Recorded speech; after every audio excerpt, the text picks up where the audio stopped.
Hello नमस्कार मेरे प्यारे साथियों, आज फिर से मैं आपके सामने आया हूं जो कि बहुत ही शानदार व बहुत ही गजब का मॉडल पेपर है, जहां से आपको एग्जाम में हूबहू क्वेश्चन देखने को मिलेगा। बिल्कुल दोस्तों, यूनिक और जेन्युइन ऑथेंटिक कंटेंट द्वारा तैयार किया गया मॉडल पेपर, जहां से आपके एग्जाम में 100% पॉसिबिलिटी है कि एग्जाम में प्रश्न पूछे जाने की। तो दोस्तों शुरू करते हैं आज का। जैसा कि दोस्तों आज का अपना पहला प्रश्न हो जाएगा, सूर्योत्सव में किस संधि का नियम लागू है। दोस्तों सूर्योत्सव में किस संधि का नियम लागू है? यन संधि, गुण संधि, वृद्धि संधि या अयादि संधि। दोस्तों आपको कमेंट करके बताना है कि सूर्योत्सव में किस संधि का नियम लागू है। दोस्तों समय काफ़ी कम है आपके पास, अब मात्र 20 दिन ही पड़े हैं आपके एग्जाम को, और आपको कमेंट करके बताना है कि सूर्योत्सव में किस संधि का नियम लागू होता है। तो दोस्तों सूर्योत्सव कौन सी संधि का नियम लागू होता है? इसमें लागू होता है गुण संधि का नियम लागू होता है। दोस्तों अगर आपसे एग्जाम में पूछे कि सूर्योत्सव के जब अपन टुकड़े करते हैं तो इसके टुकड़े क्या करेंगे दोस्तों? सूर्य प्लस उष्मा, सूर्य प्लस उष्मा, इसके टुकड़े हो जाएंगे सूर्योत्सव के सूर्य प्लस उष्मा। बढ़ते हैं प्रश्न नंबर 2 की तरफ। प्रश्न नंबर दो क्या है आपका?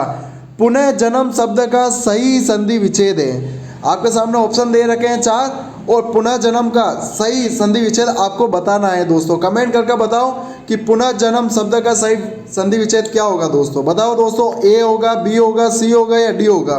क्या होगा पुनः जन्म का?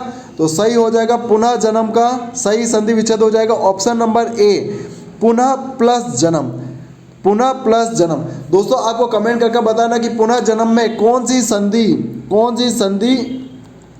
का उपयोग किया गया है। बताओ दोस्तों, पुनः जन्म शब्द में कौन सी संधि का उपयोग किया गया है? तो पुनः जन्म में कौन सी संधि का उपयोग किया गया है? विसर्ग। कौन सी संधि? विसर्ग संधि का उपयोग किया गया है। अगर बढ़ते हैं अपन प्रश्न नंबर 3 की तरफ। अगला प्रश्न क्या है? निम्नलिखित में से कौन सा अवयवी भाव समास का उदाहरण है? अवयवी भाव समास का उदाहरण कौन सा हो जाएगा दोस्तों? कौन सा हो जाएगा? ऑप्शन आपके सामने दे रखे हैं, चारों ऑप्शन को आपको पढ़ना है और बताना है कि अवयवी भाव समास का उदाहरण कौन सा है। ऑप्शन ए लेन देन, ऑप्शन बी सज्जन, ऑप्शन सी चिड़ीमार या ऑप्शन डी परोक्ष। कौन सा हो जाएगा दोस्तों? बताओ दोस्तों, कमेंट करके बताओ। अवयवी भाव समास का उदाहरण है तो ऑप्शन नंबर सी इसका सही आंसर निकल कर आ रहा है। ऑप्शन नंबर सी चिड़ीमार। क्या हो जाएगा इसका सही आंसर? चिड़ीमार हो जाएगा। बढ़ते अपन इसी प्रकार अगले प्रश्न की ओर। प्रश्न नंबर 4। प्रश्न नंबर 4 क्या है? धड़ाधड़ शब्द में कौन सा समास है? धड़ाधड़ शब्द में कौन सा समास है आपको बताना है। आपके सामने 4 ऑप्शन है और चारों ऑप्शन को आपको देखकर आपको बताना है कि धड़ाधड़ शब्द में कौन सा समास है। दोस्तों कौन सा समास हो जाएगा? कर्मधारय समास, तत्पुरुष समास, अवयवी भाव समास या द्वंद्व समास। दोस्तों कौन सा समास हो जाएगा धड़ाधड़ शब्द में? तो इसमें समास हो जाएगा अवयवी भाव समास हो जाएगा। दोस्तों कौन सा समास हो जाएगा? अवयवी भाव समास हो जाएगा। दोस्तों हमारे द्वारा लाया गया मॉडल पेपर दोस्तों आपको कैसा लगा? अगर दोस्तों आपको यह मॉडल पेपर अच्छा लगता है तो कमेंट करके बताओ। हम प्रतिदिन इस प्रकार का मॉडल पेपर आपके जब तक एग्जाम नहीं होते हैं तब तक आपके लिए तैयार करेंगे।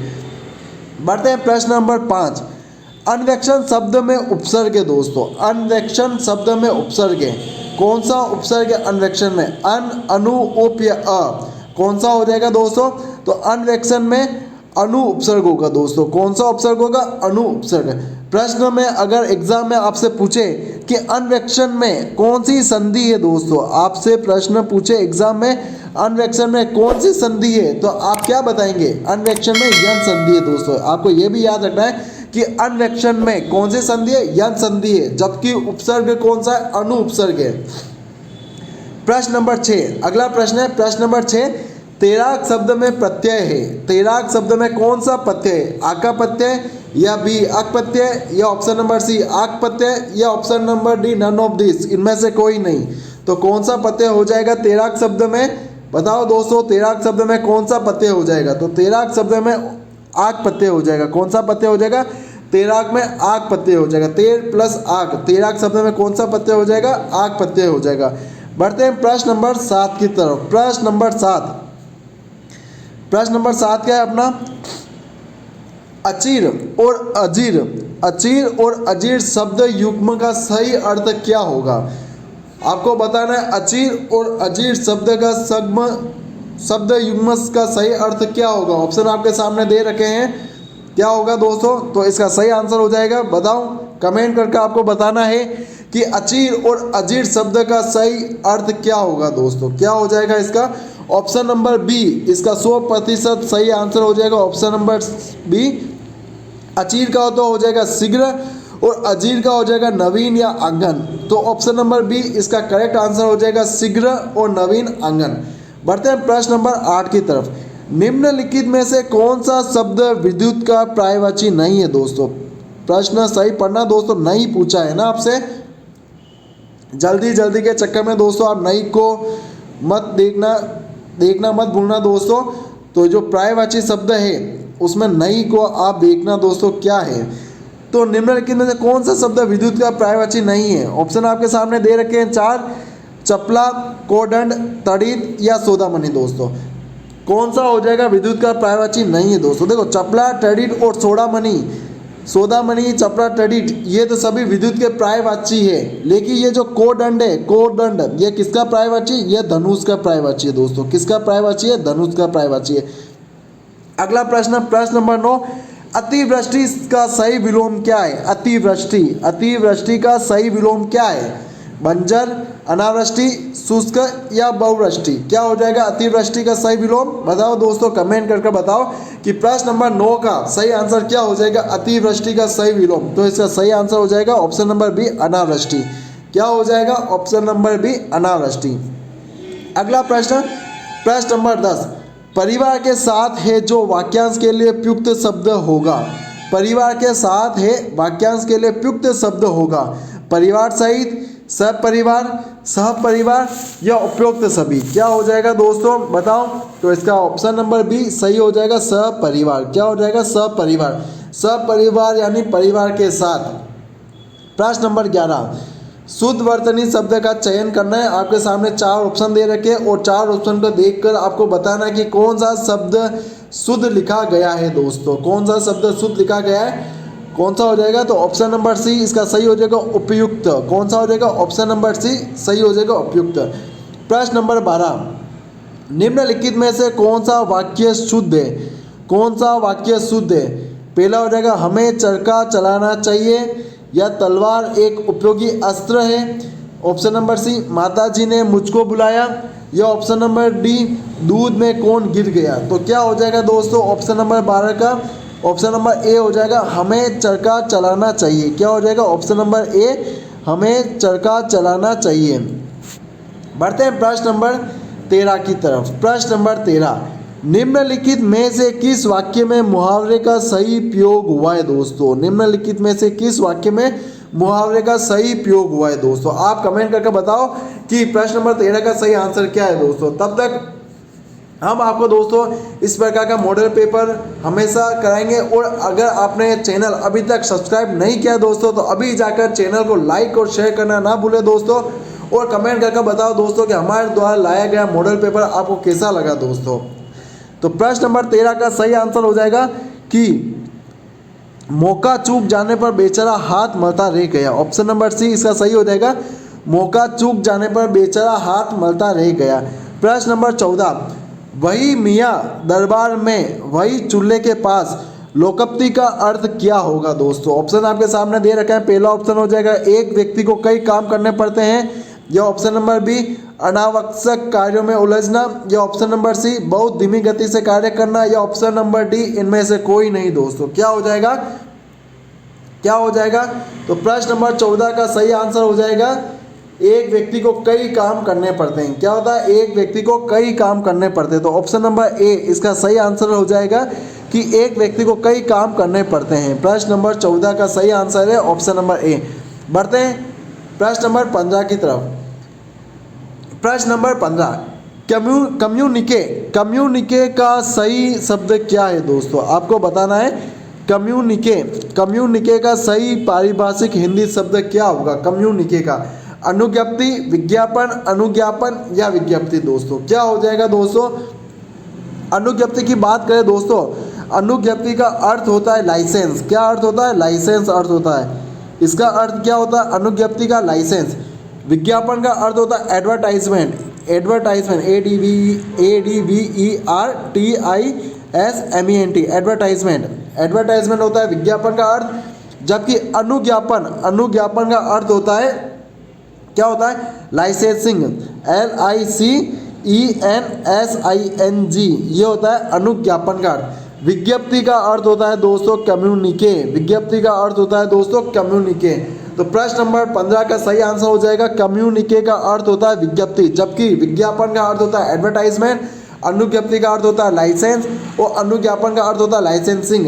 तो प्रश्न नंबर 15 हमारे हिंदी का पार्ट कंप्लीट हो चुका है दोस्तों, और कमेंट करके बताओ आपके हिंदी में 15 में से कितने प्रश्न सही हुए दोस्तों। बढ़ते हैं प्रश्न नंबर 16 जो राजस्थान जीके, राजस्थान सामान्य ज्ञान से संबंधित है। प्रश्न 25 प्रश्न है आपके, और आपको 25 प्रश्नों का दोस्तों वीडियो को स्किप नहीं करना है, और आपको 25 प्रश्न देखने और 25 प्रश्नों को कमेंट करके बताना कि आपके 25 प्रश्न में से कितने सही हुए हैं प्रश्न। तो प्रश्न नंबर 16 क्या है? किस स्वतंत्रता सेनानी को उसकी मृत्यु के बाद मुस्लिम समझकर दफना दिया गया था? किस स्वतंत्रता सेनानी को मुस्लिम समझकर दफना दिया गया था दोस्तों?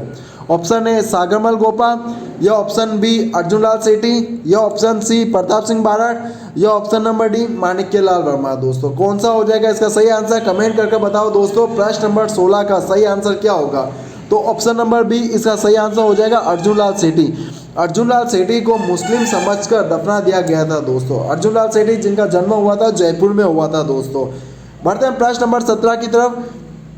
प्रश्न नंबर 17 किस सिसोदिया शासक ने सात्यों तथा प्रजा में सैनिक जीवन की अभिव्यक्ति के लिए विजय कटकाटू की उपाधि धारण की थी दोस्तों? विजय कटकाटू की उपाधि धारण करने वाले मेवाड़ के वे कौन से सिसोदिया शासक थे? महाराणा अमर सिंह, संग्राम सिंह द्वितीय, राज सिंह, या महाराणा जय सिंह। दोस्तों बताओ दोस्तों मेवाड़ के वे कौन से शासक थे जिन्होंने विजय कटकाटू की उपाधि धारण की थी? तो राज सिंह। कौन हो जाएंगे? राज सिंह ने, महाराणा राज सिंह ने विजय कटकाटू की उपाधि धारण की थी। प्रश्न नंबर 18 क्या है? बीकानेर राज्य में वसूल किया जाने वाला सीमा शुल्क आयात निर्यात तथा चुंगी कर कहलाता है दोस्तों। क्या होगा? बीकानेर में जब कोई भी वस्तु जब हम आयात इंपोर्ट एक्सपोर्ट करते थे तो उसके ऊपर एक शुल्क लगता था, सीमा शुल्क लगता था। उस सीमा शुल्क को क्या कहा जाता है दोस्तों? जकात, खेराज, लाटा या बिगोड़ी। दोस्तों क्या होगा? बीकानेर में जो आयात निर्यात पर जो सीमा शुल्क लगता था उसे हम क्या कहते थे? उसे हम कहते थे जकात कहते थे दोस्तों। क्या कहते थे? जकात। जो सीमा शुल्क था जो इंपोर्ट और एक्सपोर्ट पर लगता था।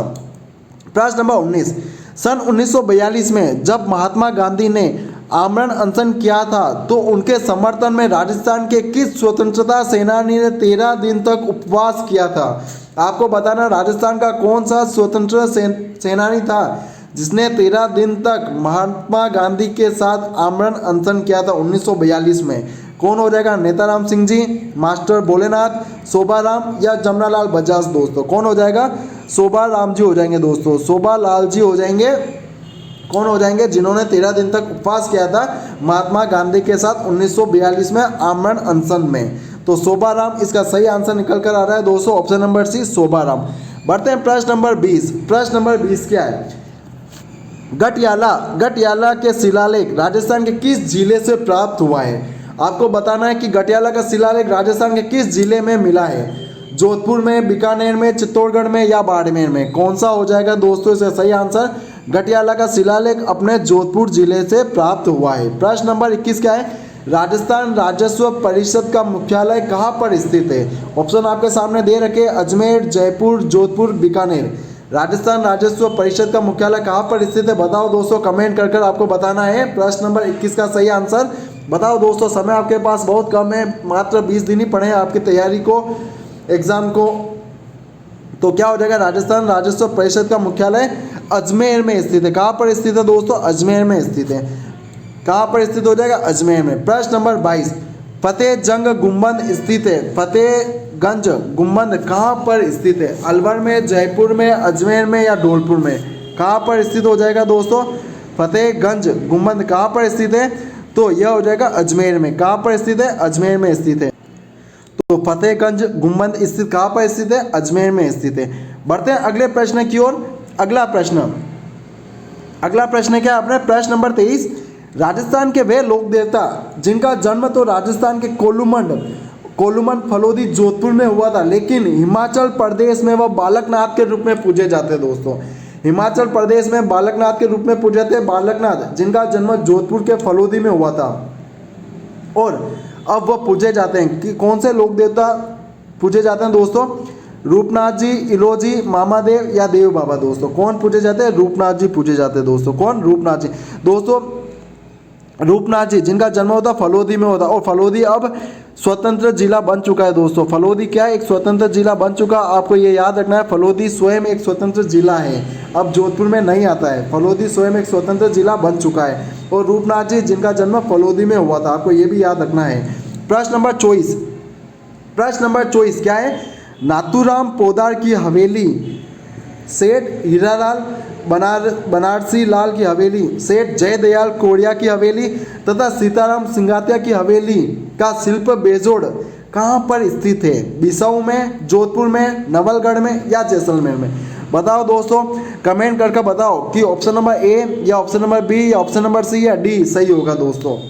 नाथूराम पोदार की हवेली, सेठ हीरालाल बनारसी लाल की हवेली, सेठ जयदयाल केडिया की हवेली तथा सीताराम सिंगाटिया की हवेली का शिल्प बेजोड़ कहाँ पर स्थित है? तो ये स्थित है बिसाऊ में स्थित है दोस्तों। कहाँ पर स्थित है? बिसाऊ में स्थित है। बढ़ते हैं प्रश्न नंबर 15 की तरफ। प्रश्न नंबर 15, सिवाना का किला एक पर्वतीय दुर्ग है जो कहाँ पर स्थित है? बाड़मेर जिले में एक अवस्थित है, जो बाड़मेर जिले में स्थित है, जिसका निर्माण किसने करवाया था? वीर नारायण पवार ने करवाया था। कब करवाया था दोस्तों? इस प्रश्न से दोस्तों आपके कितने प्रश्न कंप्लीट होते हैं? सिवाना का दुर्ग जो कहाँ पर है? बाड़मेर जिले में स्थित है, जिसका निर्माण वीर नारायण पवार ने करवाया था। अब कब करवाया वो आपको बताना है ऑप्शन देखकर कि सिवाना का दुर्ग वीर नारायण पवार ने कब करवाया था। 7वीं सदी में, 9वीं सदी में, 10वीं सदी में या 15वीं सदी में दोस्तों? कब करवाया था? तो 10वीं सदी में वीर नारायण पवार ने बाड़मेर जिले में सिवाना का किला का दुर्ग का निर्माण करवाया था। तो 10वीं सदी इसका सही आंसर हो जाएगा। वीर नारायण पवार ने 10वीं सदी में बाड़मेर जिले में सिवाना दुर्ग का निर्माण करवाया था। प्रश्न नंबर 26, वह नृत्य जो जालोर का प्रसिद्ध नृत्य है जिसमें मुखिया ढाकना शैली में 4-5 ढोल एक साथ बजाना शुरू करता है दोस्तों। कौन सा नृत्य हो जाएगा दोस्तों? जालोर का नृत्य हो जाएगा अपने ढोल नृत्य हो जाएगा दोस्तों। कौन सा हो जाएगा? ढोल नृत्य। सही आंसर हो जाएगा प्रश्न नंबर 26 का ढोल नृत्य।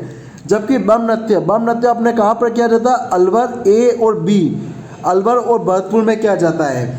चक्री नृत्य अपने हाड़ौती क्षेत्र में देखने को मिलता है, हाड़ौती क्षेत्र में देखने को मिलता है चक्री नृत्य, जो कंजर जाति द्वारा किया जाता है। जबकि नेजा नृत्य अपने राजस्थान के दक्षिणी राजस्थान में देखने को मिलता है, जो उदयपुर, सलूम्बर, डूंगरपुर, बांसवाड़ा क्षेत्र में देखने को मिलता है। और नेजा नृत्य भील और मीना जनजाति द्वारा किया जाता है दोस्तों। तो हमने प्रश्न नंबर 26 का सही आंसर हो जाएगा जालोर का प्रसिद्ध नृत्य कौन सा हो जाएगा? ढोल नृत्य हो जाएगा। प्रश्न नंबर 27, किस जनजाति में गिरी के गोले के लेन देन मात्र से ही विवाह पक्का माना जाता है? किस जनजाति से गिरी के गोले से ही मात्र से ही विवाह पक्का माना जाता है? सासी जनजाति में, मीना जनजाति में, भील में या गरासिया में दोस्तों? किस जनजाति में माना जाता है बताओ दोस्तों? तो इसका सही आंसर हो जाएगा ऑप्शन नंबर ए, सासी जनजाति में गोले के लेन देन से, जो गिरी का गोला होता है उसके लेन देन से ही विवाह को पक्का माना जाता है। प्रश्न नंबर 28 क्या है? द्वारकाधीश का मंदिर जो राजसमंद जिले में है, जिसका निर्माण महाराणा राज सिंह ने करवाया था, और कहाँ पर करवाया था दोस्तों? द्वारकाधीश मंदिर जो राजसमंद जिले में है, जिसका निर्माण राज सिंह ने करवाया था। और किस जगह करवाया था दोस्तों? नाथद्वारा में, काकरोली में, चित्तौड़गढ़ दुर्ग में या खमनोर में दोस्तों? कहाँ पर करवाया था? तो द्वारकाधीश का मंदिर कहाँ पर है? अपने काकरोली जिले में दोस्तों, काकरोली में है। और काकरोली कौन से जिले में? राजसमंद जिले में। अगर बात करें दोस्तों महाराणा राज सिंह की, तो महाराणा राज सिंह को कटकाटू की उपाधि दी गई थी। किसे कटकाटू की उपाधि किस महाराणा को दी गई थी? राज सिंह को दी गई थी दोस्तों। बढ़ते हैं प्रश्न नंबर 29 की तरफ। बौद्ध विहारों के लिए प्रसिद्ध वे गुफाएं जो झालावाड़ के डग कस्बे के पास स्थित है। कौन सी गुफा है जो झालावाड़ के डग कस्बे के पास स्थित है? गलियाकोट, कोलवी, केतुन, लोदरवा। दोस्तों कौन सा हो जाएगा इसका सही आंसर हो जाएगा? दोस्तों बताओ कौन सा हो जाएगा? कोलवी हो जाएगा दोस्तों, जो झालावाड़ के डग कस्बे के पास स्थित है। गलियाकोट सभी को पता है दोस्तों, गलियाकोट कहाँ पर है? गलियाकोट अपने डूंगरपुर में है। प्रश्न नंबर 30, थार की वैष्णो देवी, जवानों की देवी, रुमाल की देवी, तनोटा माता कहा जाता है, इसका मंदिर कहाँ पर स्थित है? बाड़मेर में, जैसलमेर में, जोधपुर में, बीकानेर में। दोस्तों बहुत ही इंपॉर्टेंट प्रश्न है, बहुत बार एग्जाम में पूछा गया है दोस्तों कि थार की वैष्णो देवी किसे कहा जाता है, वो इनका मंदिर कहाँ पर है? थार की वैष्णो देवी किन्हें कहा जाता है दोस्तों? और इनका मंदिर अपने जैसलमेर जिले में स्थित है दोस्तों। किन कहाँ स्थित है? जैसलमेर जिले में स्थित है। प्रश्न नंबर 31, प्रश्न नंबर 31 क्या है? पोतिया और देपाड़ा और खोइतू आदि क्या है? पोतिया, देपाड़ा, खोइतू क्या है? वस्त्र है आदिवासियों के, या आभूषण है, या उनके गांवों के नाम है, या उनके बच्चों के नाम है? दोस्तों बताना आपको कि पोतिया, देपाड़ा, खोइतू क्या है? ये पोतिया, देपाड़ा, खेतु आदिवासियों के वस्त्र है दोस्तों। क्या है? आदिवासियों के वस्त्र। प्रश्न नंबर 32, प्रश्न नंबर 32 क्या है? निरंजनी संप्रदाय के प्रवर्तक जो कलयुग के वाल्मीकि कहे जाते हैं, कौन हो जाएंगे दोस्तों? संत हरिदास जी, सुंदरदास जी, संत माउत जी, या संत धन्ना जी? दोस्तों कौन हो जाएंगे? हमने हो जाएंगे, इसका सही आंसर है प्रश्न नंबर 32 का, निरंजनी संप्रदाय के प्रवर्तक हरिदास जी हो जाएंगे दोस्तों। कौन हो जाएंगे? हरिदास जी, जो निर्गुण संत थे। कौन? निर्गुण संत संप्रदाय से संबंधित है दोस्तों, निर्गुण संत संप्रदाय से संबंधित थे। कौन? संत हरिदास जी दोस्तों। प्रश्न नंबर 33, सरिस्का वन्य जीव अभ्यारण्य में कौन सा परियोजना कार्यान्वित की जा रही है? आपको बताना है कि सरिस्का वन्य जीव अभ्यारण्य में कौन सी परियोजना चल रही है? हाथी परियोजना, घड़ियाल परियोजना, शेर परियोजना, या बाघ परियोजना? दोस्तों कौन सी परियोजना चल रही है सरिस्का वन्य जीव अभ्यारण्य में? बाघ परियोजना चल रही है दोस्तों। कौन सी परियोजना? बाघ परियोजना। बढ़ते हैं प्रश्न नंबर 34 की तरफ। प्रश्न नंबर 34, राजस्थान की 19वीं पशुधन गणना के अनुसार राजस्थान के किस जिले में पशुधन की संख्या सबसे अधिक है? दोस्तों सबसे अधिक राजस्थान में 19वीं पशुधन गणना के अनुसार सबसे अधिक कहाँ पर है दोस्तों? आपको बताना है कहाँ पर हो जाएगा, बताओ दोस्तों। 35, प्रश्न नंबर 35, राजस्थान की 19वीं पशुगणना के अनुसार राजस्थान के किस जिले में पशुधन की संख्या सबसे अधिक है? पाली में, बूंदी में, बाड़मेर में, या दौसा में? दोस्तों कमेंट करके बताओ इसका क्या होगा प्रश्न नंबर 35 का सही आंसर।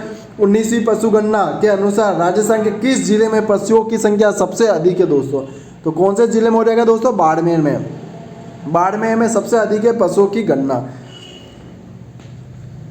प्रश्न नंबर 36, राजस्थान का अक्षांश एवं देशांतर विस्तार क्रमशः 23 डिग्री 3 से 30 डिग्री 12, उत्तरी अक्षांश 69 डिग्री से 3 और 78 डिग्री से 17 पूर्वी देशांतर के मध्य है। राजस्थान का मानक समय किस देशांतर रेखा को माना जाता है? ऑप्शन 4 आपके सामने दे रखे, 4 ऑप्शन आपके सामने दे रखे और सही आंसर आपको बताना है दोस्तों। क्या होगा इसका सही आंसर? तो सही आंसर होगा प्रश्न नंबर 36 का ऑप्शन नंबर ए, 82.5 डिग्री पूर्वी देशांतर। क्या हो जाएगा? 82.5 डिग्री पूर्वी देशांतर।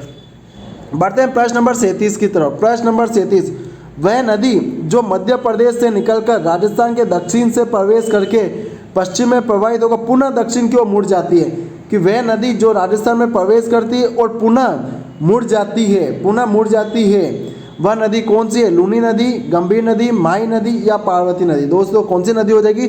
माही नदी हो जाएगी। माही नदी जो यू आकार बनाती है, जो कर्क रेखा से गुजरती है और यू आकार बनाती है, जो डूंगरपुर बांसवाड़ा में गुजरती है। माही नदी पर बजाज सागर बांध है। कौन सा बांध है? बजाज सागर बांध है। बढ़ते हैं प्रश्न नंबर 38 की तरफ।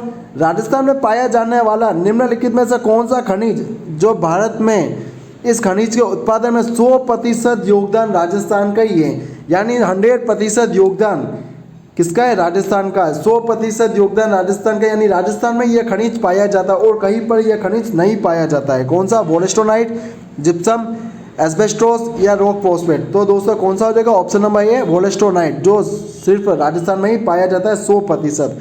प्रश्न नंबर 39, प्रश्न नंबर 39 क्या है? 2011 की जनगणना के अनुसार समग्र जनसंख्या के प्रतिशत के हिसाब से राजस्थान में हिंदुओं और मुसलमान के बाद सबसे बड़ा समुदाय कौन सा है?